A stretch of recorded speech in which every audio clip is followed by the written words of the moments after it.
प्रिय भक्तों, ओम गणपति नमः। भक्तों, गणेश जी महाराज का नाम जहाँ आता है वहाँ उनके आशीर्वाद से भक्तों के सभी कष्ट दूर होने लगते हैं, उनका निवारण होता है। इसलिए उन्हें विघ्न विनाशक कहते हैं। सब पूर्ण विघ्नों को हारने वाले विनाशक देवों के देव गणपति महाराज के उस मंत्र को आज आपके सामने हम प्रस्तुत करने जा रहे हैं, जिसके सुनने से आपके संपूर्ण समस्याओं का नाश निश्चित हो जाएगा। समस्याओं के कारण यदि आप कष्ट में हैं, आपकी संपत्ति नष्ट होती जा रही है, आपकी धन संपदा आपके बिना चाहे उसका नाश हो रहा है और कहीं से भी धन की आवागमन नहीं हो रही है, धन की प्राप्ति नहीं हो रही है, तो भक्तों, गणपति महाराज के इस मंत्र का उच्चारण अगर आप करेंगे तो आपकी सभी समस्याओं का नाश होगा, आपके लिए धन की वर्षा होगी, लक्ष्मी स्वयं आपके दरवाजे पर आकर खड़ी होगी। हम आपको ऐसा मंत्र सुनाने जा रहे हैं जिसे हम शास्त्रों में से निकाल कर ले रहे हैं, केवल आपके लिए। हम चाहते हैं कि आपके घर में सभी समस्याओं विपत्तियों का नाश हो और संपत्ति की भरमार हो, आपका घर धन धान्य से भरा रहे। यदि आप भी ऐसा चाहते हो तो कृपा करके हमारे इस चैनल को आज ही अभी सब्सक्राइब करें और शेयर करें अधिक से अधिक मात्रा में, और हमारे द्वारा बताए गए इस मंत्र को 11 बार सुने, जिससे कि आपके सभी समस्याओं का नाश होगा, गरीबी दूर भागेगी। यदि आप 21 बार सुनते हैं तो लक्ष्मी आपके दरवाजे पर आकर खड़ी होगी, आपका घर धन से परिपूर्ण हो जाएगा। चलिए, शास्त्रों से निकाल कर आपके सामने प्रस्तुत है बहुत ही कल्याणकारी व प्रभावशाली मंत्र, जिसे कम से कम आप 11 बार या 21 बार सुनेंगे तो बहुत लाभ प्राप्त होगा। मंत्र इस प्रकार है। ओम एकदंताय विद्महे वक्रतुंडाय धीमहि तन्नो दन्ति प्रचोदयात्। ओम एकदंताय विद्महे वक्रतुंडाय धीमहि तन्नो दन्ति प्रचोदयात्।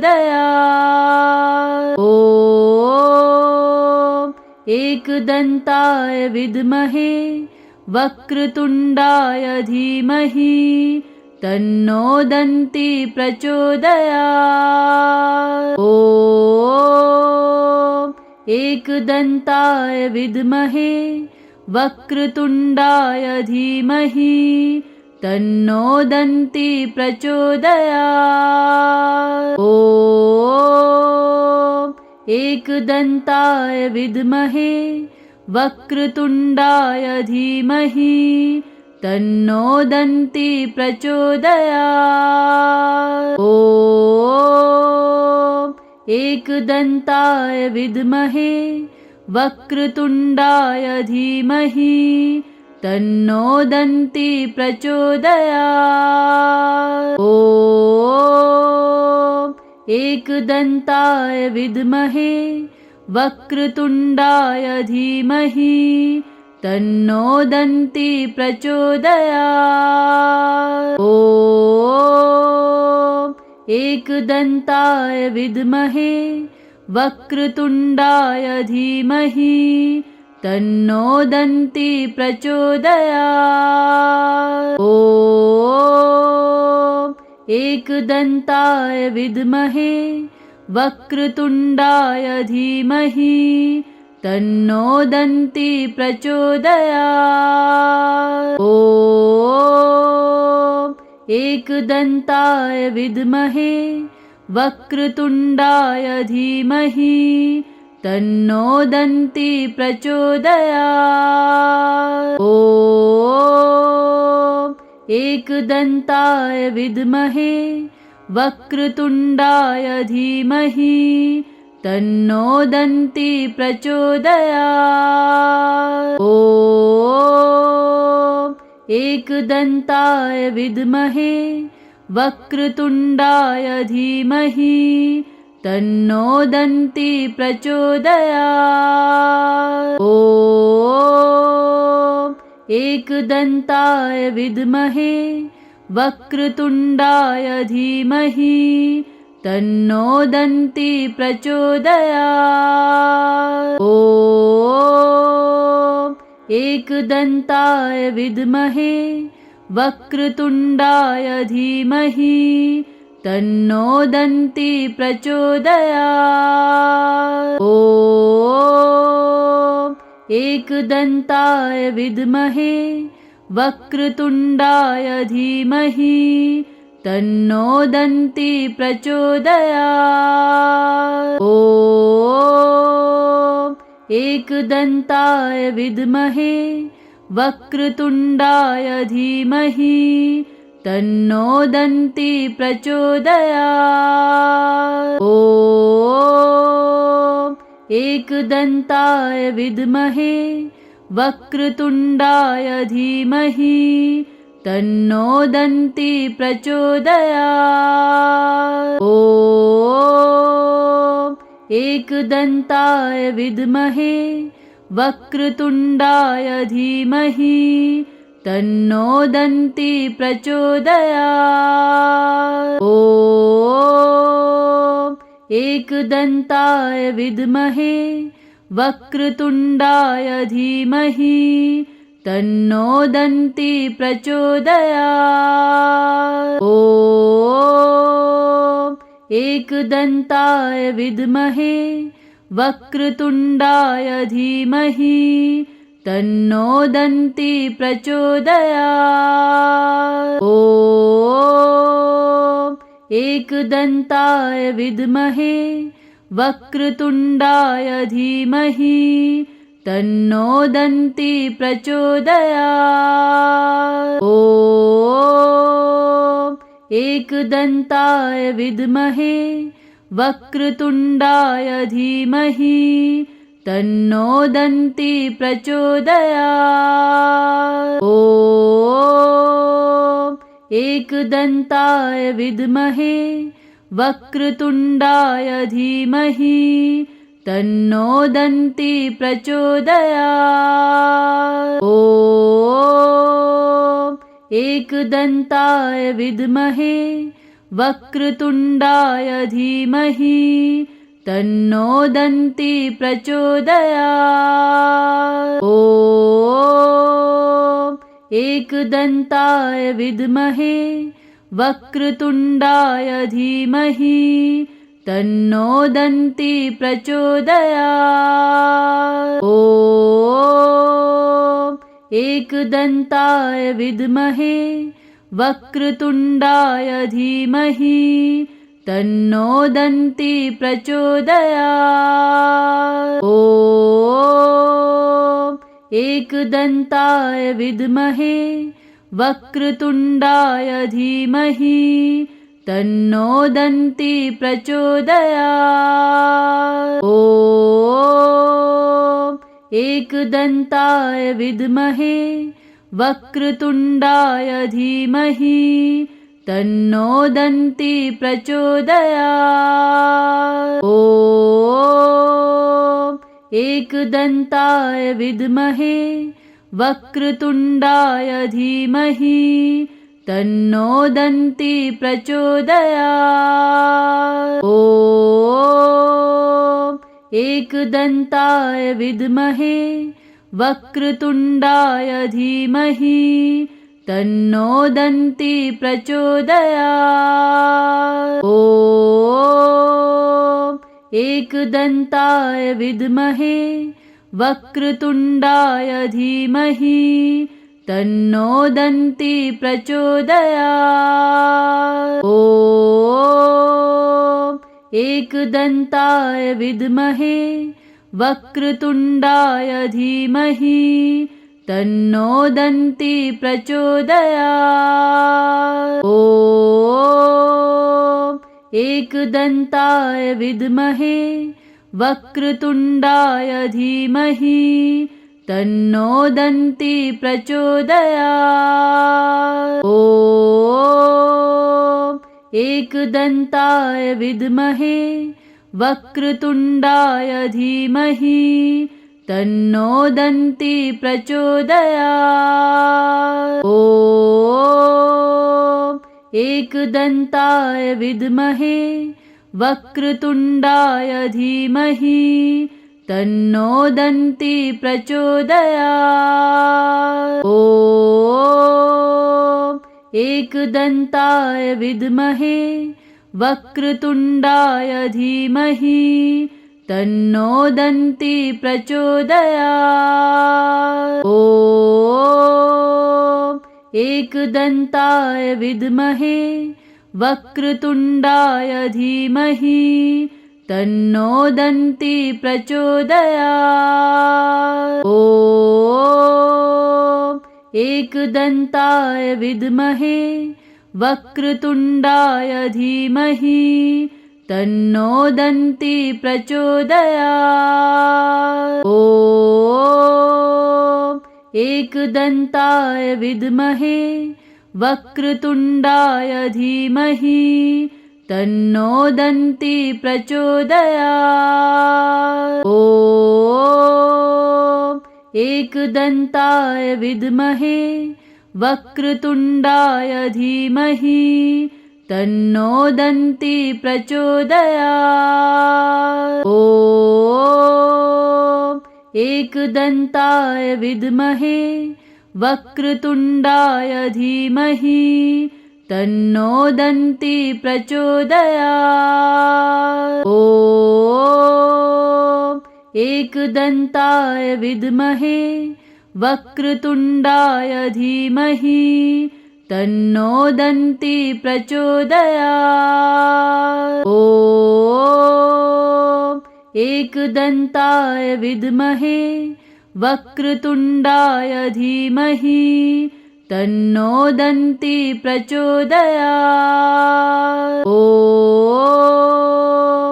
एकदन्ताय विद्महे वक्रतुण्डाय धीमहि तन्नो दन्ती प्रचोदयात्। ॐ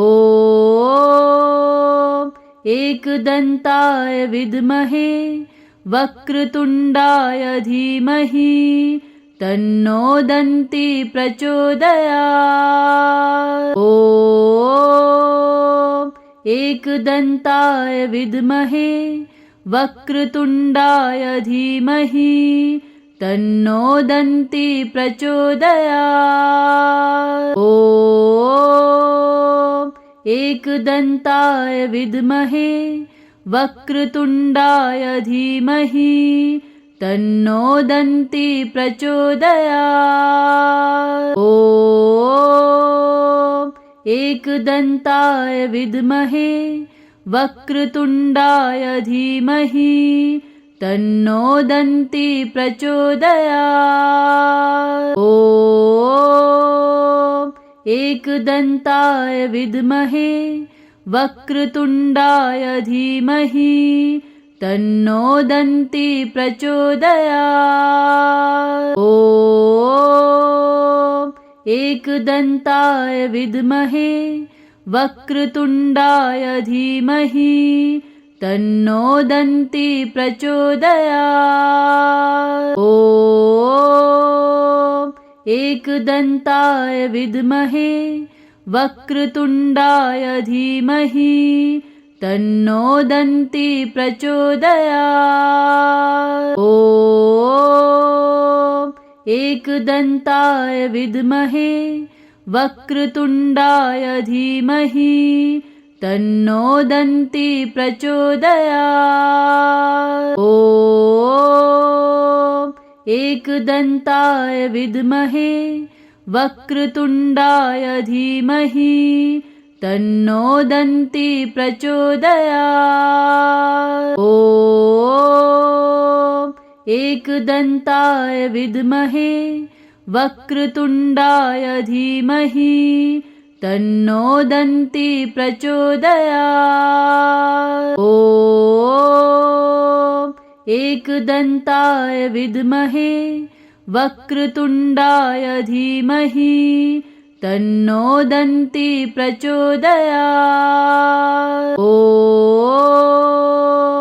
एकदन्ताय विद्महे वक्रतुण्डाय धीमहि तन्नो दन्ती प्रचोदयात्। ॐ एकदन्ताय विद्महे वक्रतुण्डाय धीमहि तन्नो दन्ती प्रचोदयात्। ॐ एकदन्ताय विद्महे वक्रतुण्डाय धीमहि तन्नो दन्ती प्रचोदयात्। ॐ एकदन्ताय विद्महे वक्रतुण्डाय धीमहि तन्नो दन्ती प्रचोदयात्। ॐ एकदन्ताय विद्महे वक्रतुण्डाय धीमहि तन्नो दन्ती प्रचोदयात्। ॐ एकदन्ताय विद्महे वक्रतुण्डाय धीमहि तन्नो दन्ती प्रचोदयात्। ॐ एकदन्ताय विद्महे वक्रतुण्डाय धीमहि तन्नो दन्ती प्रचोदयात्। ॐ एकदन्ताय विद्महे वक्रतुण्डाय धीमहि तन्नो दन्ती प्रचोदयात्। ॐ एकदन्ताय विद्महे वक्रतुण्डाय धीमहि तन्नो दन्ती प्रचोदयात्। ॐ एकदन्ताय विद्महे वक्रतुण्डाय धीमहि तन्नो दन्ती प्रचोदयात्। ॐ एकदन्ताय विद्महे वक्रतुण्डाय धीमहि तन्नो दन्ती प्रचोदयात्। ॐ एकदन्ताय विद्महे वक्रतुण्डाय धीमहि तन्नो दन्ती प्रचोदयात्। ॐ एकदन्ताय विद्महे वक्रतुण्डाय धीमहि तन्नो दन्ती प्रचोदयात्। ॐ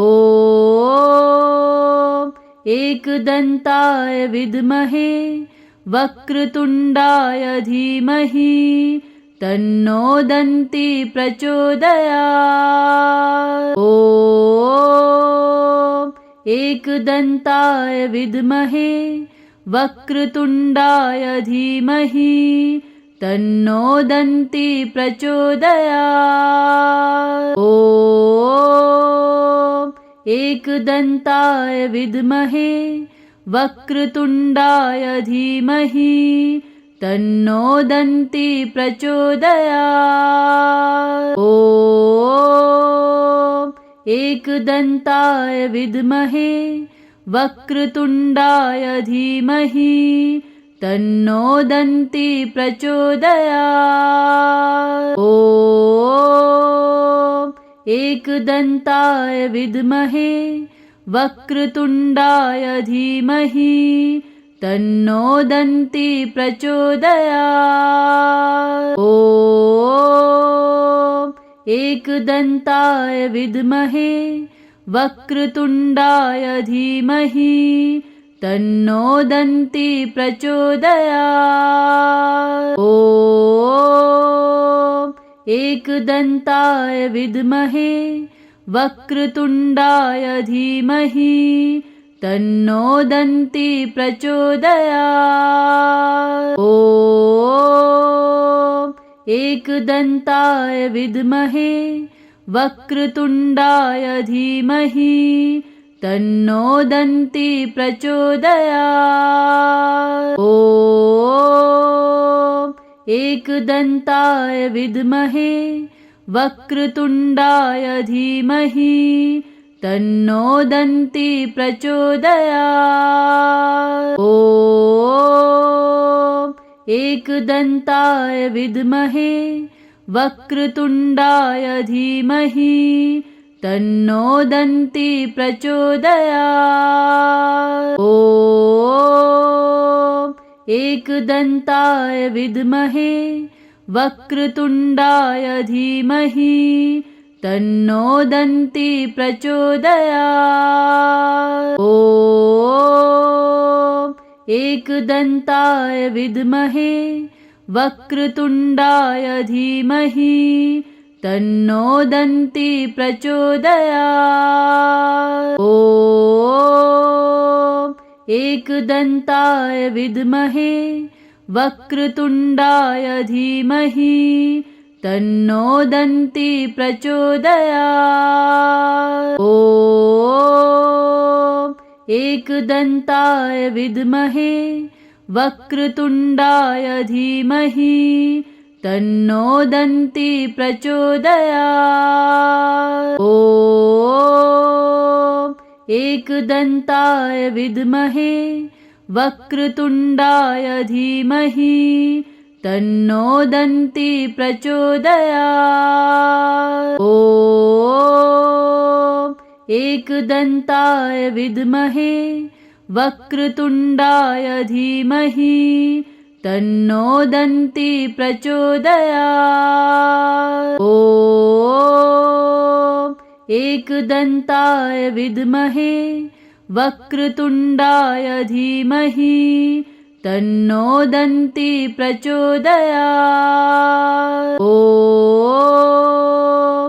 एकदन्ताय विद्महे वक्रतुण्डाय धीमहि तन्नो दन्ती प्रचोदयात्। ॐ एकदन्ताय विद्महे वक्रतुण्डाय धीमहि तन्नो दन्ती प्रचोदयात्। ॐ एकदन्ताय विद्महे वक्रतुण्डाय धीमहि तन्नो दन्ती प्रचोदयात्। ॐ एकदन्ताय विद्महे वक्रतुण्डाय धीमहि तन्नो दन्ती प्रचोदयात्। ॐ एकदन्ताय विद्महे वक्रतुण्डाय धीमहि तन्नो दन्ती प्रचोदयात्।